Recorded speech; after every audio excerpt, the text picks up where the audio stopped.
When you're selecting healthy food options for your little ones, there's a chance you may bump into some sustainability labels. If you can find them where you live, wonderful, but what do they actually mean? And if you can't find them, what are some smart choices you can make to still guarantee you're buying food that's healthy for your family and the environment? Let's cover that today.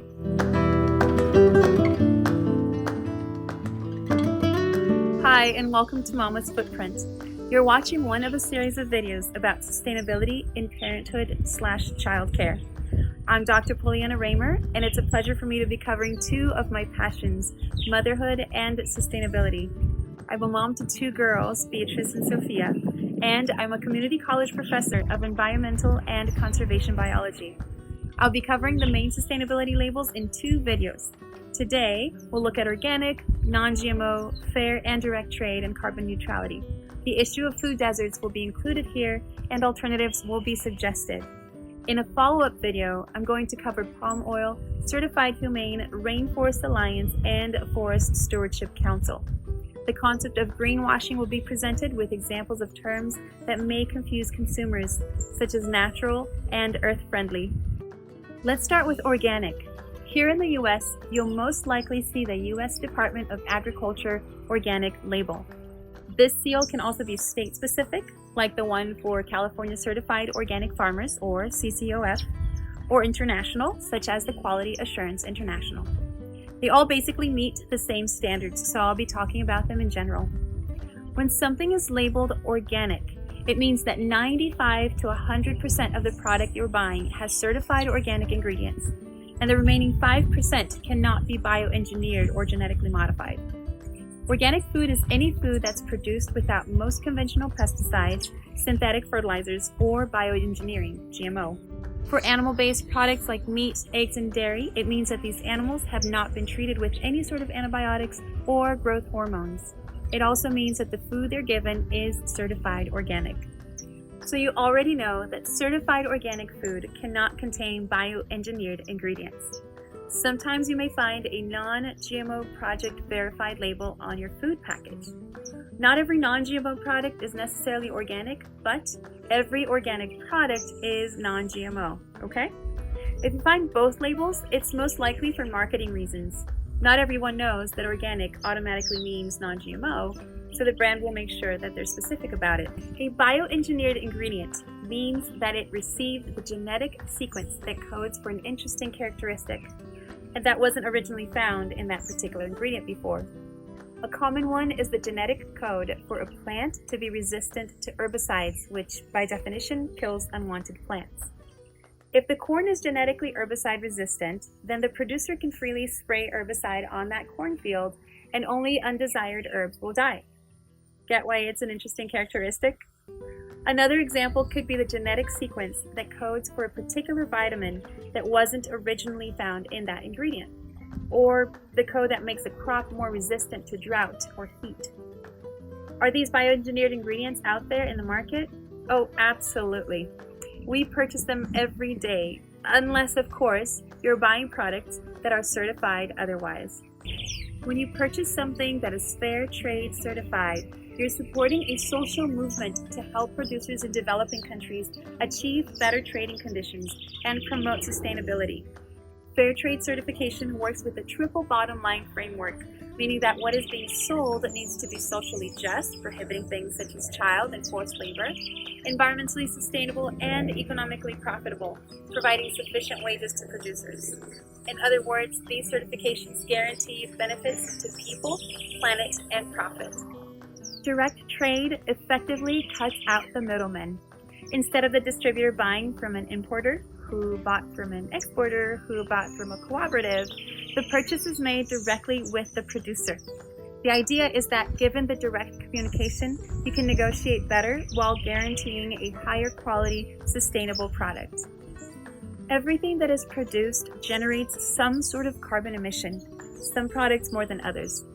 Raw food, for example, will generate very little, while heavily manufactured and packaged foods, especially those coming from far away, will generate the most. Carbon neutral certification means that the carbon emission to make that particular product was measured and offset with something that absorbs carbon instead. There is commonly a partnership between that particular certified brand with an organization responsible for planting trees, which photosynthesize and store carbon it picked up from the atmosphere. That all sounds wonderful, but I either can't afford products that contain these certifications or I simply can't find them in my neighborhood. You're not alone. And no, you can still opt for healthy and sustainably produced food, even when it's not certified. Though this is becoming less of a reality, where demand is high, organic products often do cost more than conventionally produced food. One really great option for eating organic is to partner up with schools and city administrations to form organic community gardens. There are many public schools out there already doing this. Each class gets a small garden plot at the beginning of the year, and the students and teachers take turns tending to their fruits and veggies. As small as that plot might be, even if you only have space for a couple herbs, you're already benefiting. Not only are you getting pesticide and synthetic fertilizer-free food, without the carbon emissions coming from manufacturing, packaging, and transporting, you're also teaching your kiddos the beauty of growing their own food. They build knowledge while exercising responsibility and wonder. Remember that this can also happen at home, even with the pot on your windowsill. Heading back to the grocery store, suppose you don't see the organic certification on the product you're purchasing, but you see instead a label that says something like, made with organic ingredients. This is also USDA certified, and it means that 70% of the ingredients are organic. The remaining 30% cannot be genetically modified. And suppose you're picking up some fruits and veggies for your kids, and you can afford some organic produce, but not all of them. Remember that some fruits and veggies need more pesticides than others, so the trick is to know which ones are which, so that you can make better choices when selecting the organic produce you can buy. The Environmental Working Group annually releases a list called the Clean 15, and another one called the Dirty Dozen. These are lists of fruits and veggies based on their need for pesticides. This year's Clean 15, or conventionally grown food that required the least amount of pesticides, were avocados, sweet corn, pineapple, onion, papayas, sweet peas, asparagus, honeydew melon, kiwi, cabbage, mushrooms, cantaloupe, mangoes, watermelon, and sweet potatoes. The Dirty Dozen were strawberries, spinach, kale, collard greens, and mustard greens, nectarines, apples, grapes, bell and hot peppers, cherries, peaches, pears, celery, and tomatoes. Lastly, there is a way to buy directly from the producer while guaranteeing high quality and sustainable practices. When you go to the farmers markets, you are talking directly to the people that produce your food. These farmers may be using the same practices as those who are organically certified, but opt out of the certification process because it's costly.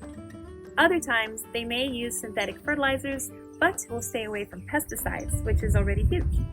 So talk to them and learn firsthand how they manage their crops. You'll be empowered to make your own choices as to how your food is grown, not to mention the fact that you are already reducing your carbon footprint by purchasing local unpackaged fruit. Friends, I hope this video has been enlightening to you. Please subscribe to this channel so that you can know about future videos, including the second video on sustainability labels, which will be coming out soon. Thank you for watching.